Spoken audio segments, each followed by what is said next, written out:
महाराष्ट्रातील number 1 TV channel आवाज TV, आवाज आपल्या सर्वांचा। आषाढी एकादशी निमित्ताने धुळे शहरातील मालेगाव रोडवरील विठ्ठल मंदिरला आकर्षक विद्युत रोषणाई करण्यात आली आहे। 1966 साली या मंदिराची स्थापना झाली असून 60 वर्ष पूर्ण झाले आहेत। प्रति पंढरपूर म्हणून हे मंदिर प्रसिद्ध असून धुळे शहरासह पंचक्रोशीतील भाविक आषाढी एकादशी निमित्ताने दर्शनाला येत असतात। मंदिरावरती विद्युत रोषणाई केल्यामुळे मंदिर उजळून निघालं आहे।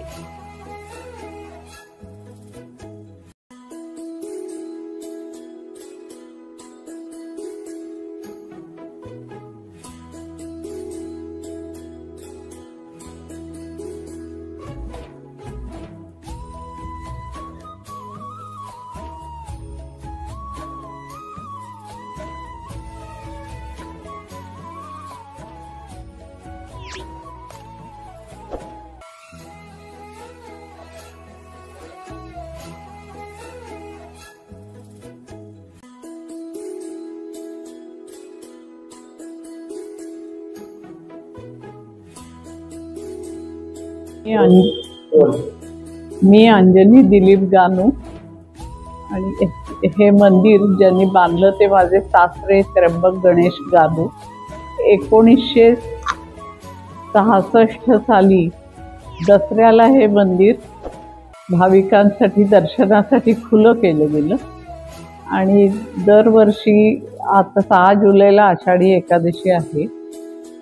पहाटे पूजा झाल्यानंतर भक्तगणांसाठी मंदिर पुन्हा दर्शनासाठी खुलं केलं जातं आणि हे तर 60 वर्ष पूर्ण झाली आता या मंदिराला आमच्या आणि जवळपासच्या सगळ्या जिल्ह्यातून खेडेगावातून बरेच लोक मंदिरात दर्शन घेण्यासाठी येतात आणि 60 वर्षापूर्वी हे एकच असं मंदिर होतं की म्हणजे त्यामुळे प्रति पंढरी धुळ्याचे लोक याला मानतात।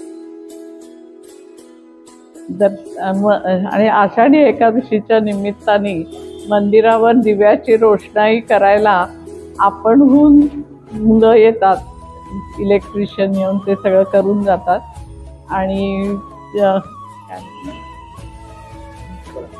आणि मंदिरामध्ये महिला आणि पुरुष यांच्यासाठी वेगवेगळ्या रांगा लावलेल्या असतात, त्यामुळे दर्शन घेऊन जाणे सगळ्यांना सोयीचे होते।